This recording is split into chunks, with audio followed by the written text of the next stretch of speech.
ರಾಜ್ಯದಲ್ಲಿ ಉಪಸಮರದ ಕಾವು ಜೋರಾಗೇ ಇದೆ. ಕಣದಲ್ಲಿ ಘಟಾನುಘಟಿ ನಾಯಕರುಗಳು ಈಗ ಎಂಟ್ರಿ ಕೊಡ್ತಾ ಇರುವಂತದ್ದು. ಇನ್ನು ವರುಣನ ಆರ್ಭಟಕ್ಕೂ ಕಗ್ಗಂಟಾಗಿದೆ ಈ ಬೈ ಎಲೆಕ್ಷನ್ನ ರಾಜಕೀಯದ ಬಿಸಿ ಅಷ್ಟರ ಮಟ್ಟಿಗೆ ಹೆಚ್ಚಾಗಿರುವಂತದ್ದು.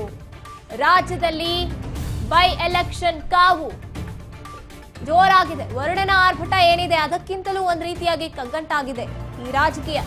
ಆಡಳಿತಾರೂಢ ಕಾಂಗ್ರೆಸ್ ವರ್ಸಸ್ ವಿರೋಧ ಪಕ್ಷ ಬಿಜೆಪಿ ಮಧ್ಯೆ ಈಗ ಫೈಟ್ ನಡೀತಾ ಇದೆ. ಬಾಗಲಕೋಟೆಯಲ್ಲಿ 9, ದಾವಣಗೆರೆ ದಕ್ಷಿಣದಲ್ಲಿ 25 ಅಭ್ಯರ್ಥಿಗಳು ಕಣದಲ್ಲಿದ್ದಾರೆ. ಬಾಗಲಕೋಟೆ ಮತಕ್ಷೇತ್ರದಲ್ಲಿ ಹಳೆ ಹುಲಿಗಳ ನಡುವೆ ಈಗ ನೇರ ಫೈಟ್ ನಡೀತಾ ಇದೆ. ಬಿಸಿಲ ಬೇಗೆಯನ್ನು ಕೂಡ ಲೆಕ್ಕಿಸ್ತಾ ಇಲ್ಲ. ಭಾರಿ ರೋಡ್ ಶೋ ನಡೆಸ್ತಾ ಇದ್ದಾರೆ. ಘಟಾನುಘಟಿ ನಾಯಕರೇ ಇಲ್ಲಿ ಎಂಟ್ರಿ ಕೊಟ್ಟಿರುವಂತದ್ದು. ತಮ್ಮ ಪಕ್ಷದ ಗೆಲುವಿಗಾಗಿ ಪಣ ತೊಟ್ಟು ಬಂದಿರುವಂತದ್ದು. ಆಡಳಿತಾರೂಢ ಕಾಂಗ್ರೆಸ್ ವರ್ಸಸ್ ಈಗ ವಿರೋಧ ಪಕ್ಷ ಬಿಜೆಪಿ ನಡುವೆ ನಡೀತಾ ಇರುವಂತದ್ದು. ಬಾಗಲಕೋಟೆ ಮತಕ್ಷೇತ್ರದಲ್ಲಿ ಭರ್ಜರಿ ಮತಬೇಟೆಯನ್ನ ಎರಡೂ ಪಕ್ಷಗಳು ಕೂಡ ಆರಂಭ ಮಾಡಿವೆ.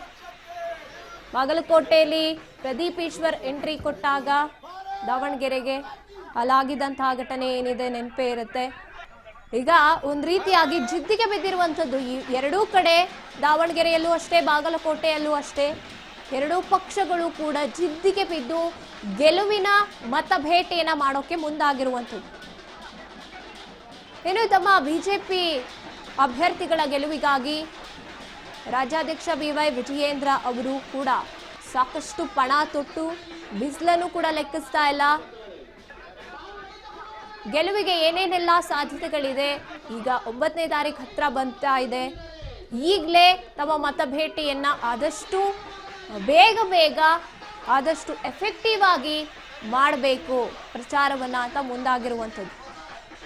ಬಿಸಿಲನ್ನು ಕೂಡ ಲೆಕ್ಕಿಸ್ತಾ ಇಲ್ಲ. ಒಂದ್ ಕಡೆ ಮಳೆ ಆಗ್ತಾ ಇದೆ ಏಕಾಏಕಿ, ಅಂದ್ರೆ ಹೇಳ್ದೆ ಕೇಳ್ದೆ ಯಾವುದೇ ಸೂಚನೆ ಇಲ್ಲದೆ ಮಳೆ ಬರ್ತಾ ಇರುವಂಥದ್ದು ಒಂದ್ ಕಡೆ. ಆದ್ರೆ ಬಿಸಿಲು ಕೂಡ ಅಷ್ಟರ ಮಟ್ಟಿಗಿದೆ ಬಾಗಲಕೋಟೆಯಲ್ಲೂ ಕೂಡ ನೋಡ್ತಾ ಹೋದಾಗ.